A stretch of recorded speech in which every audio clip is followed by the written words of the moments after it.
Graça e paz. Bom demais estarmos juntos mais uma vez e podermos louvar e engrandecer a Cristo Jesus, mas também parar um pouco neste momento e meditar acerca da sua palavra, o que Ele tem para nós na noite de hoje. Hoje eu já começo com uma pergunta a você, uma indagação. Você consegue ver o que está estampado aqui na minha camiseta? Dá para ver? Dá para ver? São raízes. E a indagação que fica é a seguinte: onde está firmado as raízes da sua alegria? Aonde está firmado as raízes da sua alegria? Em que solo ela se encontra enraizada? Por que eu pergunto isso? Para muitas pessoas, as raízes da sua vida, da sua alegria, está firmado no quê? No casamento, na paternidade, na empresa, no sucesso familiar, sucesso empresarial e tudo mais. O problema é que nem sempre isso flui bem pela vida toda. Em dado momento, alguma coisa sai do controle e daí vem o abatimento, vem a tristeza, vem os problemas e tudo mais. Então hoje eu quero lhes convidar a refletir comigo acerca deste tema. Alegrai-vos, como a gente pode extrair lições dos dias maus, só que isso está conectado diretamente com raízes, aonde a raiz da sua alegria está firmada. Obrigado. Aonde a raiz da sua alegria está firmado. Quero começar pedindo a você para abrir em Filipenses capítulo 1, e nós faremos a reflexão dessa noite em cima de alguns versos. Filipenses capítulo 1, versículo 3 até o versículo 14. Filipenses capítulo 1, versículo 3 até o versículo 14 vai dizer o seguinte: todas as vezes que penso em vocês, dou graças a meu Deus. Sempre que oro, peço por todos vocês com alegria, pois são os meus cooperadores na propagação das boas novas, desde o primeiro dia até agora. Tenho certeza de que aquele que começou a boa obra em vocês, irá completá-la até o dia que Cristo Jesus voltar. É apropriado que eu me sinta assim a respeito de vocês, pois os tenho em meu coração. Vocês têm participado comigo da graça, tanto em minha prisão, como na defesa e confirmação das boas novas. Deus sabe do meu amor por vocês e da saudade que tenho de todos, com a mesma compaixão de Cristo Jesus. Oro para que o amor de vocês transborde cada vez mais e que continuem a crescer em conhecimento e discernimento. Quero que compreendam o que é verdadeiramente importante, para que vivam de modo puro e sem culpa até o dia de que Cristo Jesus voltar.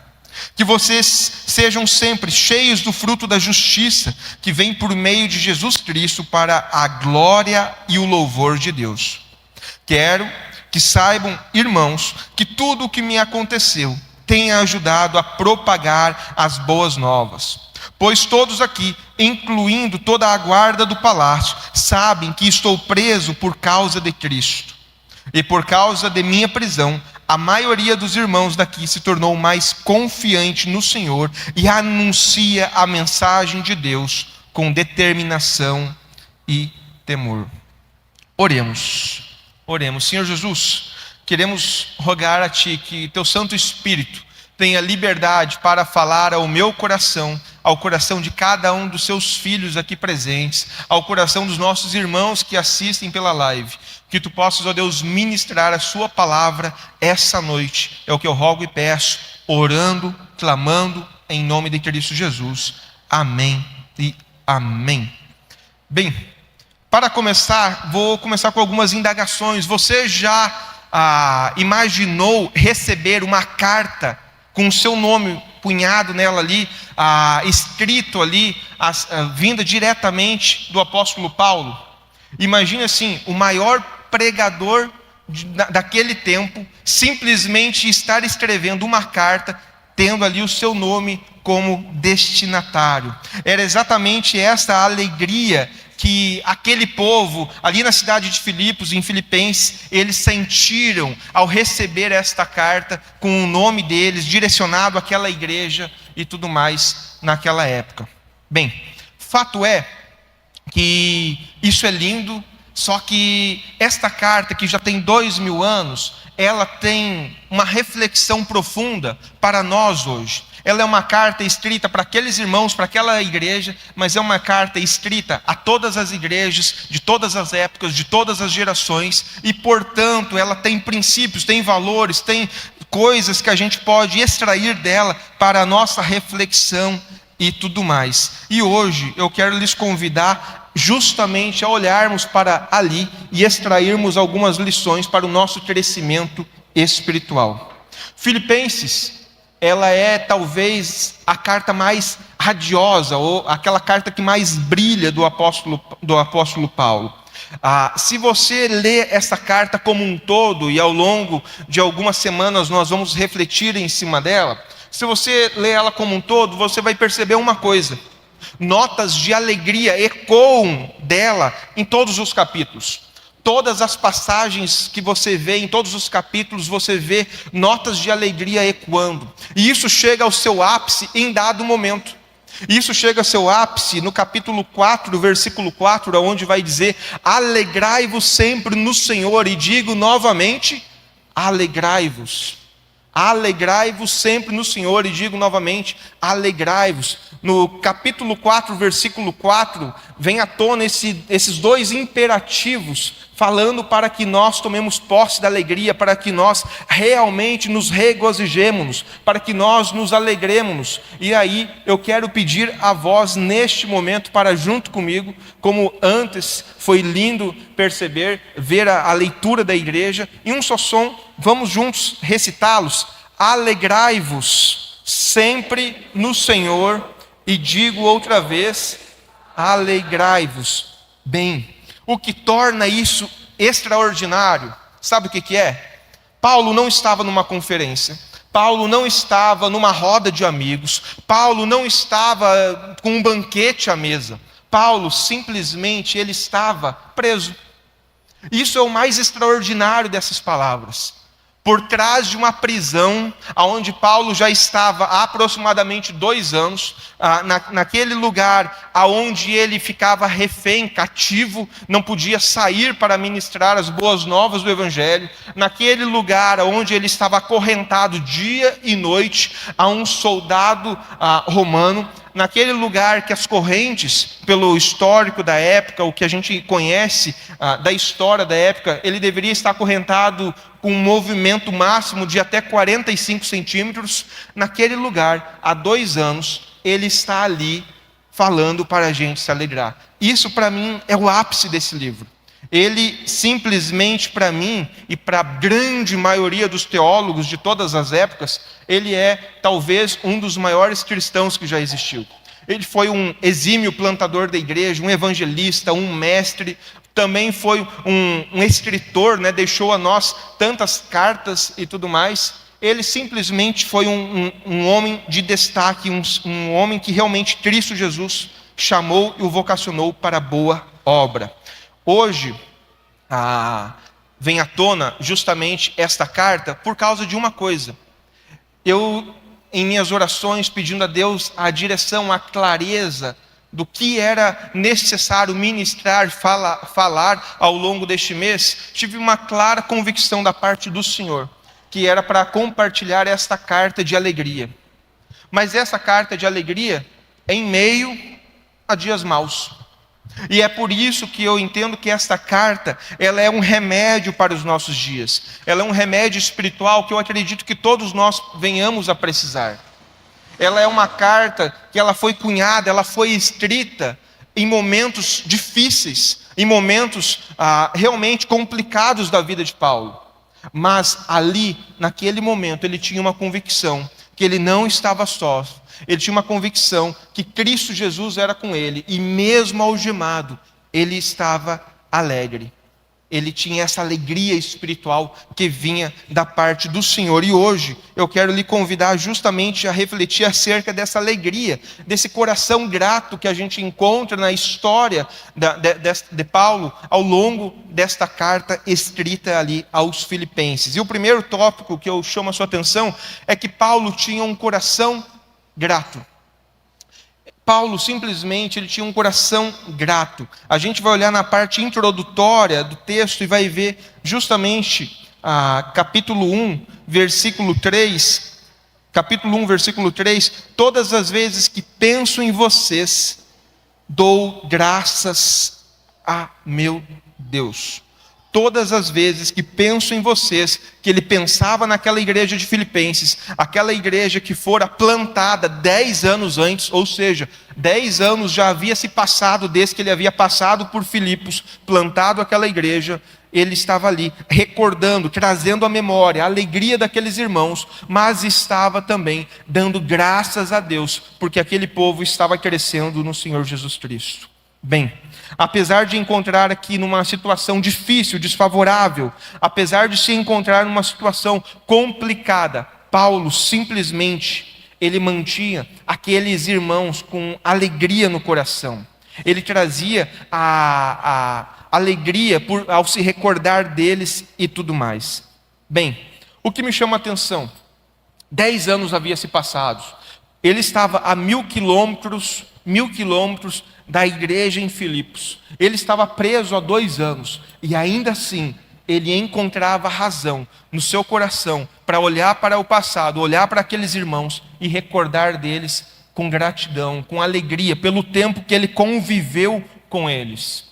Agora há pouco eu recebi 2 mensagens, uma de um irmão que está no Rio de Janeiro, outra de uma irmã que está em Natal. As 2 mensagens, uma a mais de 1.000 quilômetros, outro a uns 3.000 quilômetros, e ambos testemunhando da alegria do tempo que caminhamos juntos, a alegria do tempo que estava na igreja local juntamente conosco. E isso alegra o coração, isso transborda o coração de alegria por saber que mesmo longe, mesmo que a gente venha se distanciar e amanhã ou depois a vida nos conduzir a outros caminhos de distância, mesmo assim a gente tem uma amizade permanente, uma amizade firmada no Senhor, uma amizade verdadeira, e isto é lindo. Paulo, ele exemplifica ao escrever esta carta àqueles irmãos justamente isso, o valor de uma verdadeira amizade.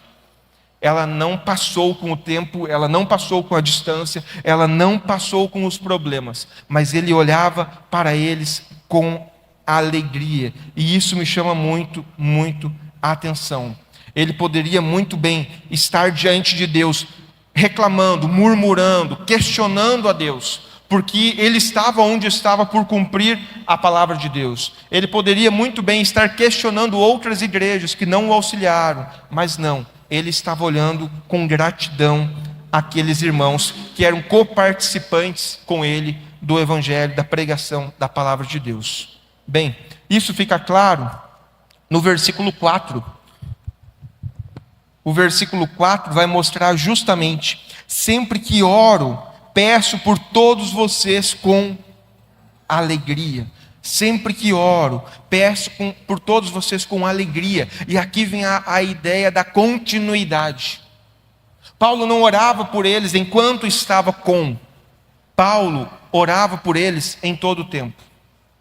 Ele não lembrava deles clamando ao Senhor somente quando estava perto. Ele clamava por eles estando longe. E aí traz à tona algumas indagações. Será que as nossas orações são assim? Será que as nossas amizades são verdadeiras? Será que nós nos preocupamos de fato com a vida do nosso próximo, com a vida dos nossos amigos, quando eles já não estão tão perto que a gente possa desfrutar de um banquete semana após semana? Como será que é as nossas amizades? Será que elas são verdadeiras? O que me chama a atenção neste texto é que Paulo, ele estava clamando ao Senhor, fazendo súplicas em prol daquele povo. Como diz aqui uma figura de linguagem, como dos sacerdotes, que ele levava as necessidades daquele povo até a Deus. Ele representava aquele povo diante de Deus e colocava diante dele: aqui estão as necessidades do seu povo, que se reúne lá em Filipos, naquela igreja que acabara por nascer. Ele simplesmente faz isso. E a gente vê o teor, o conteúdo dessa oração no versículo 9. Versículo 9 até o versículo 11, você vai ver o seguinte: oro para que o amor de vocês transborde cada vez mais e que continuem a crescer em conhecimento e discernimento. Quero que compreendam o que é verdadeiramente importante, para que vivam de modo puro e sem culpa até o dia que Cristo voltar. Que vocês sejam sempre cheios do fruto da justiça, que vem por meio de Jesus Cristo, para a glória e louvor de Deus. Essa era a oração de Paulo por aquele povo. Essa é a oração de Paulo por mim. Essa é a oração de Paulo por você, hoje, 2000 anos depois.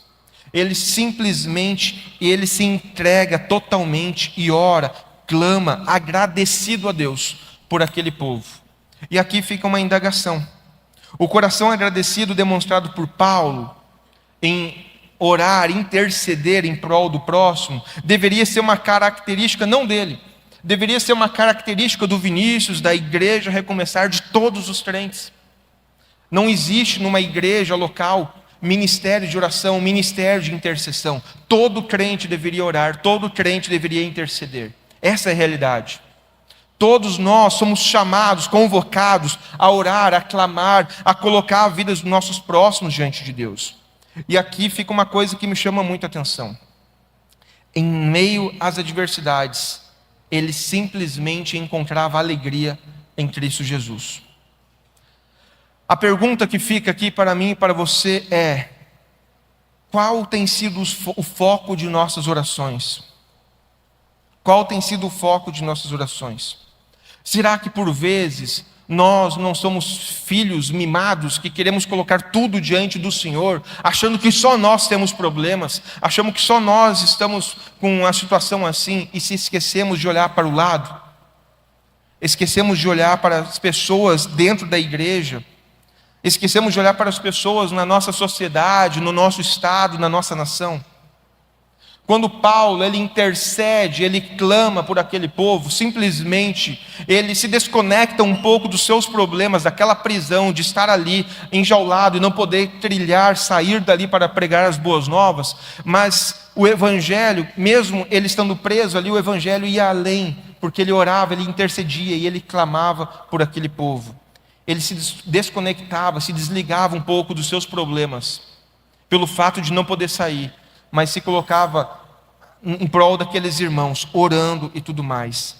Esse tipo de oração altruísta, ele é um remédio para os nossos dias de hoje. Um tempo onde a gente só sabe olhar para nós mesmos. Nós só sabemos olhar para o nosso umbigo, nós só sabemos olhar para os nossos desejos. E se algo foge do nosso controle, meu Deus, às vezes nós estamos murmurando, reclamando a Deus porque não trocamos a TV da sala. Mas a gente olha para o lado e vê irmãos no Rio Grande do Sul que perderam tudo. Está entendendo? Esse tipo de oração altruísta, às vezes, mostra outras possibilidades. Mostra irmãos que às vezes estão felizes, alegres, e glória a Deus por isso, mas também pessoas que estão sofrendo e carecem de nossas orações. Diante disso eu pergunto: qual tem sido o teor das suas orações? Qual tem sido o teor das suas orações? Você tem orado somente por você, ou você tem intercedido, clamado a Deus pelos seus irmãos? Nós temos uma infinitude de irmãos, às vezes na igreja local, que estão sofrendo, estão padecendo, que precisam, carecem das nossas orações. E aí fica essa indagação: nós temos orado por eles? Há exemplo, o pastor Luiz Carlos, que tem lutado semanalmente, ele não tem vindo dominicalmente, porque as sessões que ele faz de quimioterapia é em Cascavel, então fica um pouco inviável vir a Naviraí e ir para Cascavel e estar lá 8 horas da manhã. Mas nós temos lembrado dele em oração, nós temos clamado por ele e tudo mais. Nós temos clamado pelos irmãos que estão sofrendo com desemprego. Esses dias, várias e várias empresas em nossa cidade demitiram pessoas. Nós temos orado, temos clamado, temos lembrado dessas pessoas, das necessidades dessas pessoas, se vão ter o que comer, vão ter como pagar uma conta, vão ter como pagar um aluguel. Nós temos lembrado deles? Ou a gente é apenas crente aqui, ora aqui, está tudo certo aqui, mas nos esquecemos dos problemas reais quando a gente sai pela porta? Um exemplo bem claro: nós estamos vivendo uma das piores secas da história, uma das piores secas que tem afligindo o nosso estado, e já faz 3, 4 anos seguidos, 3, 4 anos seguidos, que isso vem afligindo o nosso estado, vem afligindo a região de Naviraí. Nós temos orado pelos agricultores, temos orado pela cadeia que interfere todos, porque não é somente o agricultor, é a empresa que vende a peça, é o que vende o trator, é a outra empresa que está ali, tipo, que compra a mercadoria, é o cara que estava transportando, que estava levando até os portos. É uma cadeia, uma seca. Às vezes a gente ouve: eu não planto, não tem nada a ver com a seca. Cara, todo mundo tem a ver com a seca, porque interfere diretamente na vida de todos nós, interfere diretamente na vida de todos. Então, você tem orado, tem clamado a Deus pela seca, para que Deus envie a chuva e possa ser bênção para a nossa região? Tem orado, tem clamado a Deus, tem lembrado das pessoas que estão enlutadas? Às vezes a gente fica sabendo que uma ou outra pessoa dentro da igreja perdeu o pai, perdeu a mãe, perdeu uma pessoa querida. Você tem lembrado dessas pessoas, de interceder, de clamar para que Cristo Jesus, o Espírito Santo, possa consolá-los na hora da perda, na hora da adversidade? Você tem emprestado os seus ombros para essas pessoas chorarem? Bem, isso é igreja, quando a gente lembra um dos outros, quando a gente pensa uns nos outros. A gente tem visto isso acontecer no Rio Grande do Sul. Pela graça de Deus, Deus vai trazer um renovo espiritual no Rio Grande, porque as igrejas entenderam isso. Elas estão intercedendo, elas estão clamando, mas também estão agindo. Estão lá tirando lama, estão lá reconstruindo casas, reconstruindo igrejas, dando móveis, reconstruindo casas. Isso é igreja. Paulo, ele simplesmente tira um pouco o foco dos seus problemas e lembra da necessidade dos seus irmãos. Lembra de se alegrar com a vitória deles. Lembra de se alegrar com a vitória deles. Paulo tinha esse coração grato. Mas a gente aprende também uma segunda coisa com Paulo. Uma segunda coisa me chama a atenção, que é o final do versículo 4 que a gente viu. Tudo que ele fazia, ele faz com alegria. O final do versículo 4, mais uma vez, vai dizer: sempre que oro, peço por todos vocês com alegria. Sempre que oro, peço por todos vocês com alegria. Ao lermos isso, talvez a gente não suspeitaria que ele estava numa prisão. Quando a gente é novo convertido, a gente vai ler rapidão, às vezes a gente não pensa aonde que ele se encontra, qual é a real necessidade deles.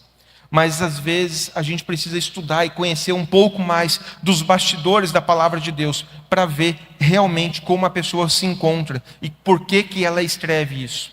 Ele não estava, como falei antes, uma roda de amigos celebrando um banquete na mesa. Não, ele estava preso, sofrendo, algemado a Romanos. Como ministro do Evangelho, ele poderia muito bem ficar indignado. Poxa, a minha vida é para servir ao Senhor, eu quero ir pelos 4 cantos de Roma, eu quero anunciar a palavra de salvação. Ele poderia muito bem ficar indignado, chateado com a situação. Todavia, no lugar onde ele se encontrava, ali ele encontrou alegria no Senhor. Em meio às condições mais inóspitas, ele permaneceu firme. E isso revela uma coisa: a firmeza de Paulo, a fé inabalável de Paulo, é porque ele tinha em todo o tempo os olhos deles fixos em Jesus, o autor, o consumador da fé dele. A alegria dele, a raiz da alegria dele, não estava firmada num relacionamento, não estava firmado enquanto as coisas vão bem. A raiz da alegria dele não estava firmado nas coisas da vida. A raiz da alegria dele estava firmada em Cristo Jesus. E é por isso que mesmo numa situação constrangedora, inóspita, ele encontrava alegria. Você está entendendo? A alegria dele não estava atrelada às coisas, mas simplesmente a Jesus. A alegria que ele possuía era um fruto do Espírito. É por isso que ele, mesmo dentro daquele cárcere, em prisão domiciliar, acorrentado a um romano, ele permanecia firme. Era uma alegria imutável, pois era independente dos acontecimentos terrenos. Era independente das chicotadas, dos açoites. Era independente de estar preso. Era independente de talvez ele não estar conseguindo ir pregar aonde ele gostaria de pregar. Era independente de tudo isso. A alegria dele estava firmada, enraizada em Cristo Jesus. Essa alegria sobrenatural é algo fantástico. John MacArthur, ele escreve, pode passar, que a alegria espiritual é uma confiança profunda e permanente de que, independentemente do que esteja acontecendo na vida de um filho de Deus, seja sofrimento, decepção, fracasso, rejeição ou qualquer outro desafio que a pessoa esteja enfrentando, a alegria genuína continua no coração do cristão devido à certeza da salvação. Aqui entre nós, você tem desfrutado desse tipo de alegria? Sua alegria se sobrepõe às circunstâncias adversas. Sabe, quando o empregador chega ali e diz: olha, vou ter que cortar os gastos, não está dando mais, vou ter que lhe desligar, e você fica em paz, porque eu sei que apesar da demissão, o meu Senhor é o dono da história. Eu sei que apesar de passar por uns dias mais difíceis, eu sei que o meu Senhor não vai deixar faltar nada. Você tem essa alegria de descansar no Senhor, tal qual Paulo aqui demonstrou a nós? Ou, quem sabe, você é aquele que, num simples pensamento, a notícia nem chegou, notícia já é fato, né? Um simples pensamento de que algo possa acontecer, você já desanima e é aquele primeiro a dizer: ixi, não estou a fim de ir no culto hoje, estou reflexivo. Quem é você? É aquele que no meio do caos, no meio da adversidade, permanece firme, conectado com o Senhor? Ou é aquele que simplesmente pelo fato de pensar que algo pode sair do controle, já se desanima e nem quer cultuar ao Senhor? Quem é você?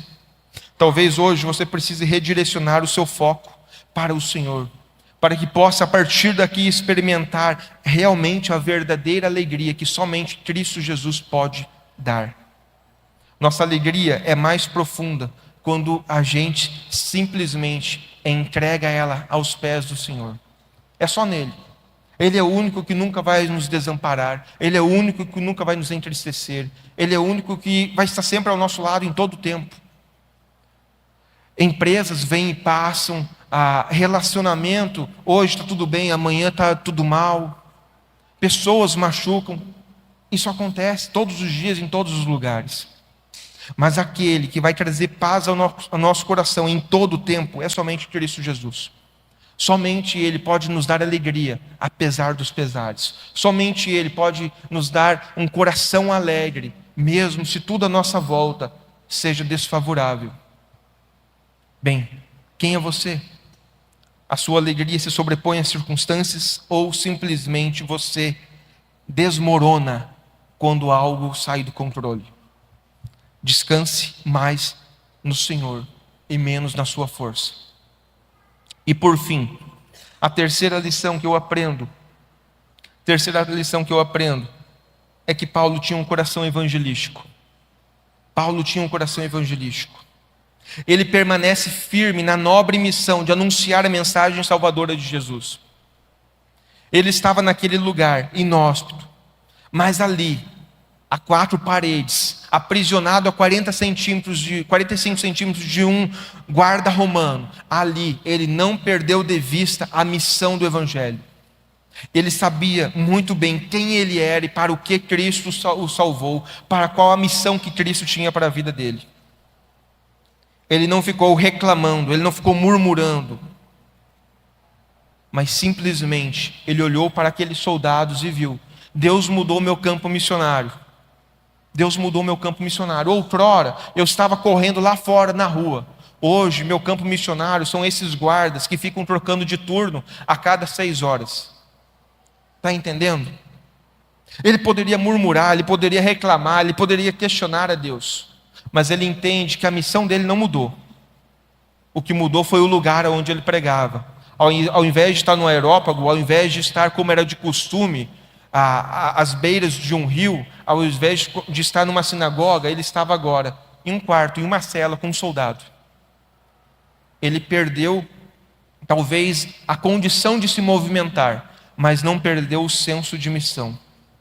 Não perdeu o senso de missão. Bem, não é à toa que Paulo evangelizou por 2 anos aqueles guardas. Durante 2 anos ele foi anunciando as boas novas da salvação. E aqueles guardas não eram simples guardas. Era a guarda real, a guarda palaciana. Era aqueles guardas que trilhavam por meio do palácio de César.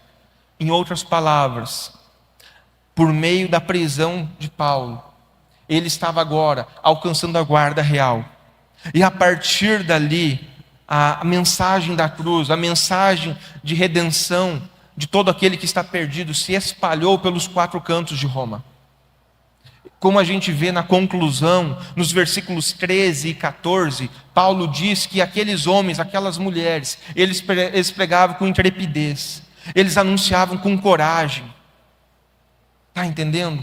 Paulo simplesmente, em meio às dificuldades, em meio aos tempos ruins, ele não perdeu o senso de missão. Não perdeu. Ele sabia quem ele era, um perdido, condenado ao inferno. Mas quando ele teve um encontro com Cristo Jesus, ele sabe que aquele encontro o redimiu do que há de vir. E ali, ele não conseguiu ficar com essa mensagem guardada. Simplesmente ele passou a anunciar a todas as pessoas, seja livre, seja preso. Está entendendo? Ele não perdeu o foco da missão em nenhum momento.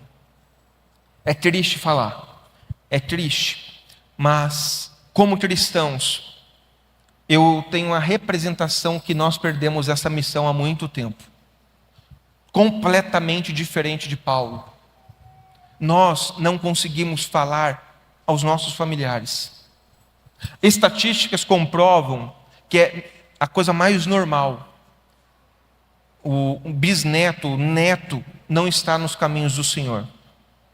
Normalmente, do pai para filho já se perde. E do filho para o neto, do neto para o bisneto, completamente. São raras as famílias que você vai encontrar e vai ver isso aí hoje.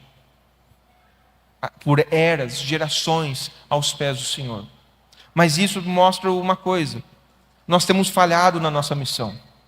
Nós temos falhado na nossa missão de abrir a boca e falar de Jesus para quem senta à nossa mesa, para quem senta no sofá com a gente. Nós temos falhado na missão de, pois é, vai que a pessoa fique chateada comigo. Nós temos falhado de cumprir a missão para os de casa, não é nem para os de fora. E aqui agora eu trago um alerta. Infelizmente, o cristianismo vem ao longo dos últimos 100 anos declinando. Ele estabiliza e declina. Essa é a realidade olhando para o mundo, não Brasil, olhando para o mundo. Só que ao olhar para o mundo, você vai perceber uma coisa.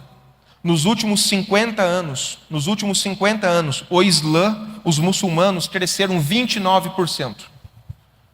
Ou seja, estou falando nível global, não estou falando nível local, Brasil.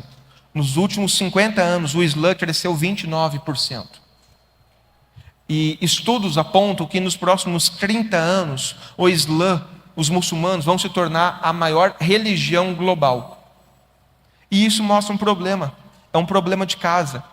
Nós não discipulamos os nossos filhos, não discipulamos os nossos à mesa, nós não alcançamos os nossos vizinhos, enquanto o Islã está fazendo a festa. Eles estão cumprindo o dever de casa. Daqui a 50 anos, a gente vai estar chorando, reclamando, por causa que as perseguições que vão acontecer. Mas é porque hoje a gente está brincando de crente. Hoje a gente está brincando. Se der para ir na igreja, eu vou.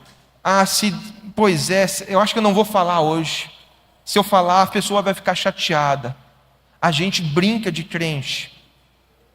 A gente simplesmente acha que é um evento vir a um culto. E acha que está tudo bem. Mas não. Não está tudo bem. Nós precisamos realmente sentar à mesa e falar de Jesus. Instruir acerca de Jesus. Senão daqui a pouco a gente vai estar choramingando, reclamando, porque as perseguições vão bater a nossa porta. Bem, Paulo simplesmente ele pregou enquanto era devido. E eu vejo hoje a gente dizendo, tem que namorar, eu tenho que estudar, eu tenho que casar, eu tenho que prosperar no trabalho, eu tenho que crescer nisso, eu tenho que crescer naquilo. Depois que passar isso eu vou evangelizar. Mentira. É uma das maiores mentiras esfarrapadas de Satanás. Se nós não evangelizarmos hoje, não anunciarmos hoje, não vai ser daqui a 2, 3, 5 anos. É agora, o tempo urge. Nós precisamos parar de acreditar nessa mentira maligna que nós teremos tempo. Se Cristo Jesus voltar hoje, o seu pai, o seu amigo, o seu vizinho, o seu melhor amigo vai para o inferno sem Jesus. Essa é a realidade. O tempo urge e nós temos que abrir a boca enquanto é tempo. Daqui a alguns anos poderá ser tarde. Bem, por que eu digo isso?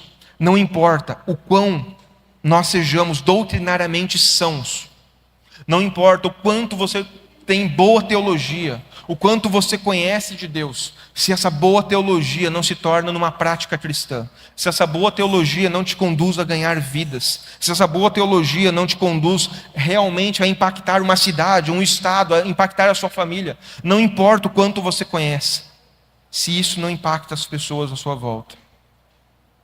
Bem, Paulo simplesmente entendia isso.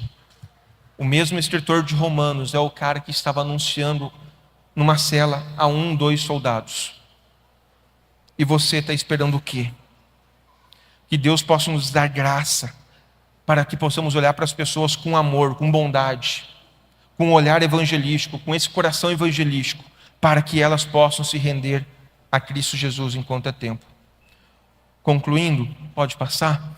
Para refletir, a pergunta que fica é: qual é o valor que você tem dado à prática da oração no seu dia a dia?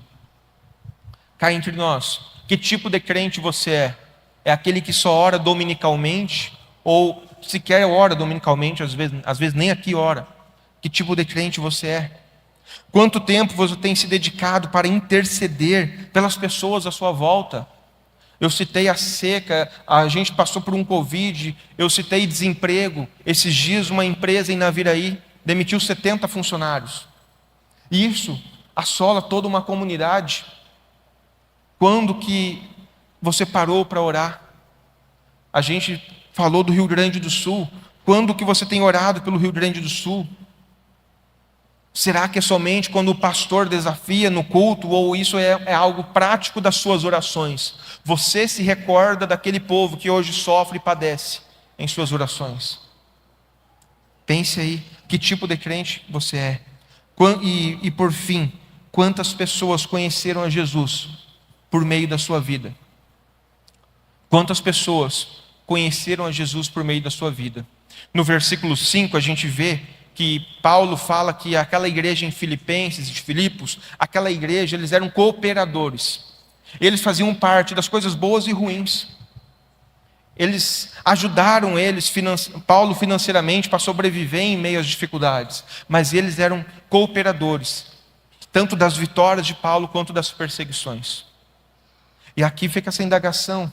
Você tem sido um cooperador do Evangelho, você tem contribuído para a expansão do reino, você tem sofrido com as pessoas que sofrem, você tem se alegrado com as pessoas que se alegram, você tem anunciado as boas novas da salvação.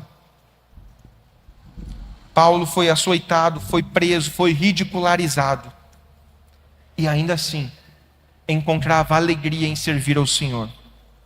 Paulo foi perseguido, Paulo estava preso em algemas, e ainda assim o seu coração encontrava disposição para servir. Que tipo de crente você é? Só vou servir quando está tudo bem. Casamento está bem, estou bem nos estudos, estou bem no trabalho, vida que eu sempre sonhei. Uhul, sou um servo fiel. Deu o dia mal, não tenho mais nem vontade de ir na igreja. Que tipo de crente você é? Paulo nos deixa um exemplo a ser seguido. Que independente dos açoites, independente da perseguição, independente dos dias maus, que vai bater a todas as portas, vai bater a do pastor, vai bater a da sua casa, vai bater a de Paulo, vai bater a todos, independente dos dias maus, ele mostrou uma coisa para nós essa noite, que nós precisamos ter alegria no coração e disposição para servir. Eu espero que, de verdade, que essa mensagem penetre o seu coração e você saia daqui diferente. Que ao sair por aquela porta, realmente você não saia mais pensando, quando as coisas estiverem bem. Não, no dia mau, no pior dia da sua vida, dê glórias a Deus. Certamente, esse dia era um dos piores da vida de Paulo, mas ele estava testemunhando.